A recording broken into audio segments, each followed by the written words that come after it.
মা, ভগবানের নামে কিছু দিন মা। মাফ করো বাবা, দুবারই এগিয়ে দেখো। ও কথা বলবেন না মা। সবাই যদি এই বলে আপনারা এড়িয়ে যান, তাহলে আমাদের মতো ভিখারিদের চলে কি করে? না খেয়ে যে মরতে হয় মা আমাদের। বাপু, হাত পাগুলো তো যথেষ্ট সুঠাম দেখছি, খেটে খেতে পারো না? এ কি কথা বললেন মা? এই রোদ্দুরের মধ্যে ঘুরে ঘুরে মাথার ঘাম পায়ে ফেলে ভিক্ষে করে বেড়াচ্ছি, আর তার উপরে আবার 50-100টা টাকার জন্য আপনাদের মতন মহিলাদের সাথে বক বক করে মুখের ফেনা তুলে ফেলছি। এটা কি কম খাটুনির মা?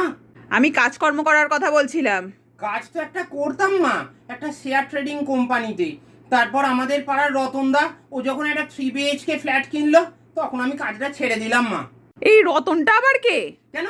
আমাদের পাড়ার ভিখারি, ওই তো আমাকে ট্রেনিং দিল। কাজ করে মাসের শেষে 8,000 টাকা মাইনে পেতাম। তারপর রতনদার হাত ধরে আজ আমি গ্র্যাজুয়েট ভিখারি। তুমি গ্র্যাজুয়েট? হ্যাঁ মা, আমরা এখন আলাদা আলাদা প্রফেশন বেছে নিচ্ছি।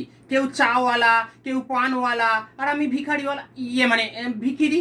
অত কথার দরকার নেই, এখন খুচরো নেই, যাও তো। না না মা, তাতে কি হয়েছে? আমি খুচরো করে দিচ্ছি, দিন না। 500 টাকার নোট তোমার কাছে ভাঙানি হবে? কেন হবে না? এই দেখুন না, আমি আপনাকে 450 টাকা ফেরত দিচ্ছি।